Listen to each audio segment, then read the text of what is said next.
especially when your door is wide open off the helicopter and your legs are hanging out. I said yes. This was shot with a 16mm lens. We were banking at about 45 to 50 degrees in a full circle on tight G's. It ended up closer to 60, 70 degrees at times. Looking straight down in the city, I kid you not, just like this. And inside you're going, ah! Of course, when you see the pictures, you're having a great time. It's shot with a 16mm lens. What you're seeing here is its top spire of the Chrysler building that's being lit because all the buildings around it are in shadow, so they're lower.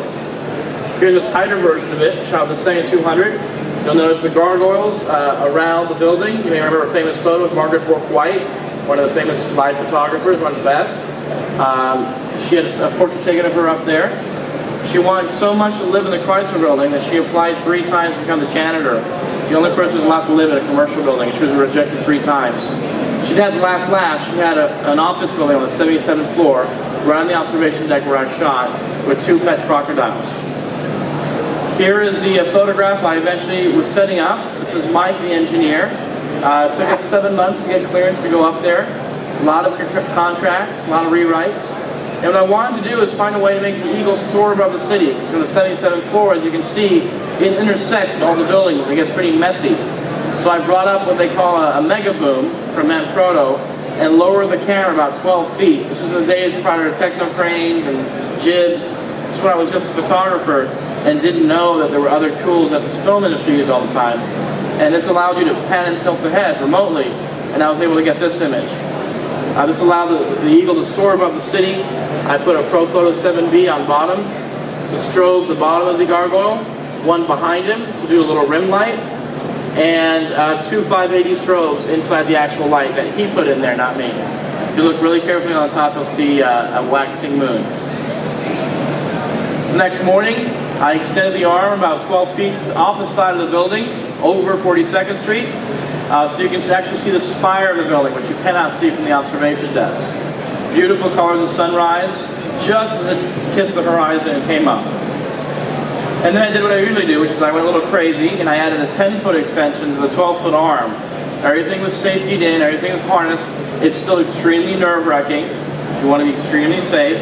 And I made this image with a 15mm fisheye lens. The idea here is to give the audience an idea what it must feel like to be Mike, that engineer, basically floating over 42nd Street between Madison and Lexington Avenue. Here's some recent work. People often ask me what I do these days. I spend about 95% of my time directing commercials and short films. I don't do that much still photography anymore, although I'm making more of an effort to go back into fine art aerials. But I do ads like this for Accenture or like that. Big productions where we organize everything, everything's retouched to death, the usual commercial stuff, still fun. And then here's an actual assignment sheet from 2002. I like to share it with people because a lot of people think we get these assignments on paper that just scream cover, or this is just going to be awesome. Most assignments you get on paper are really that exciting at first, something that had that little nugget of potential. This one said location. With work crews atop the Empire State Building is how it started. Anywhere view of the top of the Empire State Building. Description. Please shoot a picture that shows the top of the Empire State Building with light on top. It probably makes sense to shoot this looking south of dusk. So there's obviously nighttime, but not too dark to see anything. In parentheses, you dummy. Please talk to General before shooting this. We will shoot this in the same location after the ball is changed on Saturday night. So I made a very simple phone call. I called the engineer and said, you guys are going up there, can I go? I said, sure. This was before 9/11, not a single release, and no harness, and I found myself here that afternoon. This is the needle of the Empire State Building. That rectangle you see at the bottom is the same rectangle you saw in that first image. The rectangle is the 110th floor of the Empire State Building, the observatory. And here we are about 150 feet above that, 1,475 feet over the city. This is how you get up. You get up an antenna-like structure that gets narrower and narrower as you go up. This is the point where I got stuck. I had a 1635 lens bulging out of my North Face jacket, and I couldn't get past this point. And it's very windy up there, and I'm not exaggerating when I tell you the building rocks like this the entire time. And it's windy, and you can hear all the sirens make their way up there. And you really want to scream, because as I tried to go down, my camera strap got stuck on the ladder. So I couldn't go up, I couldn't go down. I'm rocking around about 1,400 feet over the city, And I realized that if I do scream, no one's going to hear me. So I loosened it up, almost lost my glasses, kept going up, eventually ending up there. That's a 3-foot wide crow's nest. There's a 1-foot gap on the inside. So at a certain point you have to walk out there like this and slowly lower yourself down, lie on your stomach to go over the edge. There's also 14 million watts of frequency coming off the antenna, and they tell you not to stand up too long or you won't have children. And they're not kidding. And basically, what are you doing here, Alex? You've seen this like 20 times. I'm all discombobulated. So I'm laying on my stomach, looking over the edge. My pager's going off nonstop. I'm afraid I'm never going to have children. I look over the edge and I see this, and this big red thing starts to flutter in front of my lens, and it's the cannon strap that's come off the back of my neck. And I have that whole Superman moment with Lois Lane, which is like, well, you're holding me, but who's holding you? No one's holding me up there. My heart is pounding out of my chest. I took 6 frames. This is one of them. I rolled back on my back and I was done. To this day, though, it's the most amazing view of Manhattan I've ever seen. You can literally see the curvature of the earth, every borough, and every bridge. All right, 2008. This is when the convergence happened. This is when the 5D Mark II came out. I went to the Canon office to have lunch, and I saw this little white box walk by me. There are actually 2 of them, and inside were 2 prototypes of the 5D Mark II. I, of course, didn't know what they were, I hadn't been told anything, and as anyone with curiosity would naturally do, I diverted and followed the boxes. And I ended up at the guy's desk, much to his irritation, and I said, hey, what's in there? And he was like, oh boy. And he showed me, after making me sign a non-disclosure agreement, it was a 5D Mark II, full-frame SLR, as you guys all know by now. But it was the first one to shoot video. And for the next 4 hours, I proceeded to beg to be allowed to shoot over the weekend. And they said no a number of times, because it was meant to go to someone else.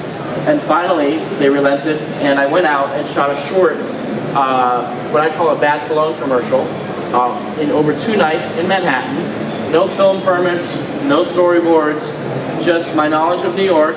I'd never shot anything in motion prior to this. It was my first attempt. And what I did was to make sure I had a basic shot list, so people didn't look left and right, wrong screen direction, and make sure to shoot at night, because I had no ND filters, no fancy stuff. The only video gear that I had was Fluid Head, which is a tripod for video. And here's what we came up with. 3 people, 2 models, 1 helicopter. I had a little weakness, and 2 nights over Manhattan.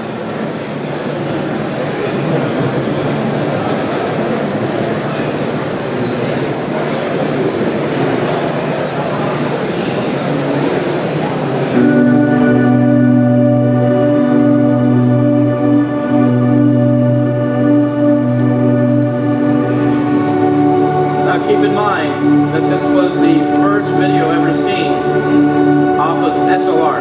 That was 1080p. It's the first time that anyone's seen a full-frame sensor on a camera that was under $250,000, and that was so sensitive to low light, with access to these type of lenses.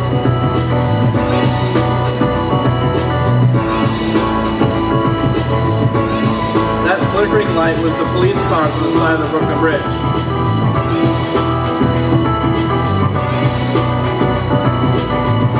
Here's me burning a red light.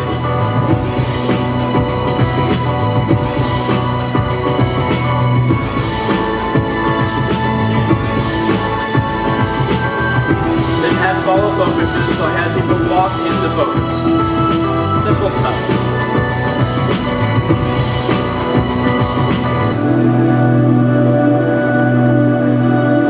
Production value, add a helicopter in there to make it a little more interesting.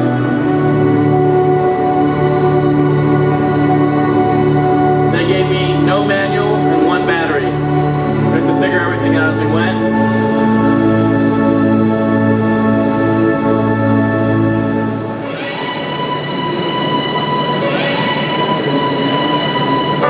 So I'll show you behind the scenes real quick after this. I put this up on my blog. It got 2 million hits in the first week. Just kind of caught on fire in a way that I hope that one more time in my life I get that in my first film or something. But that was a pretty special experience to see the amount of traffic coming in on my blog. I remember refreshing, and within 10 seconds, like 82 comments. Refreshed again, it was like 4,000 comments. refresh again, it was 10,000. It was like out of a movie. And it was just crazy. It was a wonderful time. Canon eventually put it on their site. They got a huge bill from Akamai, data providers, because they had more traffic in a week than an entire year combined for all of Canon USA, for all their printers, photo, you name it. And it was a very, very exciting time. So here's what it looked like from behind the scenes, so you can believe that this was not a big production. This was all self-funded, 3 people, 2 models, a makeup artist, and a helicopter pilot.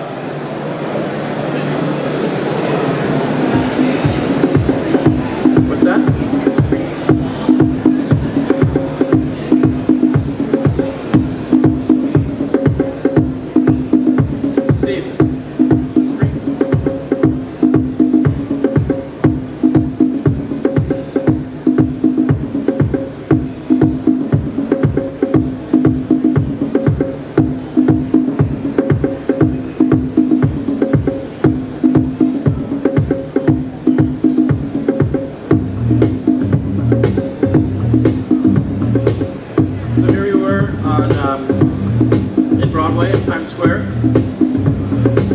Getting the camera ready to make it the same setup as that first image of the fisheye. Just a monopod with a gyro at the end to stabilize the camera, lower it beneath the skids, and get shots like this.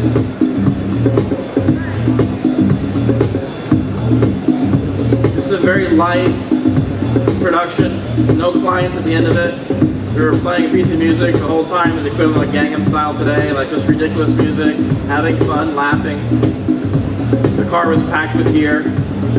And then Canon was always thrilled every time they saw this clip of their prototype hanging off the side of my car. But I think it was worth it. We didn't have video lights, so you used ProPhoto, a beauty dish, with the modeling lamp. It's simple, use what you have. You don't have to reinvent or buy everything. Again, I needed 2 light sources, so I put my car near that blue building on the right. You see that white edge on her? And then one bare, acute head from a Pro 7B head pack with a modeling lamp. And there you go. Everything else is natural light. I had big time DPs look at that and say, how did you light the buildings? And I said, I didn't. They said, how did you light the Brooklyn Bridge? And I said, I didn't. And you can see their brains splitting open because all these top DPs knew you have to light the Brooklyn Bridge with traditional film equipment and lenses. Unless you're shooting at 1.4, you know, or 1.3. This is my high-tech Steadicam. Put a little gyro at the bottom of the camera to help stabilize it a little bit. Didn't really help. High-tech lighting equipment is my grip and electric right there. If you don't have more than 1 light, use a mirror. You get 2 for the price of 1. Set your daylight balance in tungsten so the window goes blue. To make the flickering on his face, I plug my laptop into my TV with an HDMI cable and use a saturation slider in Photoshop. Again, now we have guys with flags doing it, switches and dimmers on sets. Back then it was super low key. A pillow for a macro shot, we didn't have sandbags. This was the entire reason I shot Reverie. For some reason I got this idea of the Empire State Building reflecting the guided glasses. That was the origin. And of course Moby allowed us to use his music, which is really cool. Alright, so we'll take that, and this really kickstarted my career in terms of filmmaking. I was invited to Industrial Light and Magic in San Francisco to speak to 500 people on a 50-foot screen, which is pretty awesome. Got to meet George Lucas, a lot of top people there. Got to meet the head of Disney Production. There's my son, the real brains behind the operation. And got to go to the Academy of Motion Picture Arts and Sciences, the Oscar people.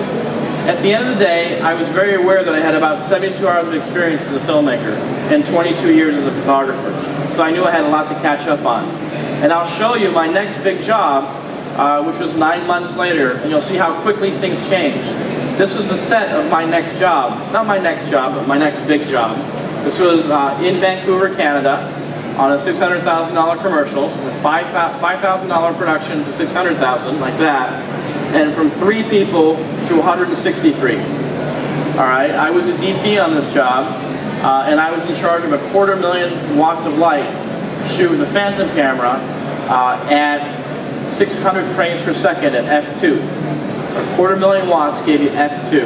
That's how little light makes it into the camera, 600 frames a second. We use dollies, cranes, and what they call MoCo, or motion control rigs. It allows you, it's basically a dolly with an arm on it, allows you to repeat the exact same motion a number of times. When you're shooting an F2, you'll see a shot in there of the shoe coming out of the car, it's a shoe commercial, and then a girl running towards it. So we shot one pass on the shoe, one pass on the door at F2, and one pass on the girl, and then we composite it in post. So check out the commercial, and I'll show you again behind the scenes, and you'll see in the behind the scenes how different the experience was from Reverie.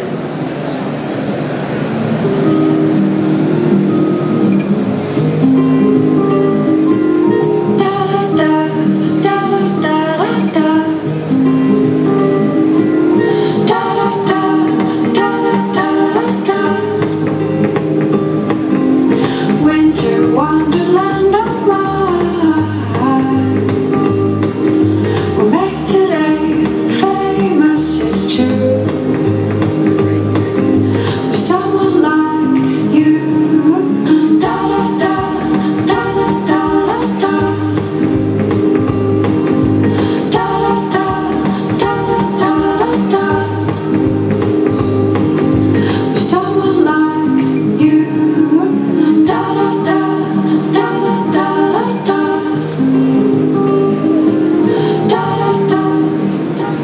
So that's 9 months later. Here's what it looked like behind the scenes. First is a quick little time lapse. Shows you how we took a July neighborhood in Vancouver and turned it into a winter wonderland in a few hours. If you look carefully in the left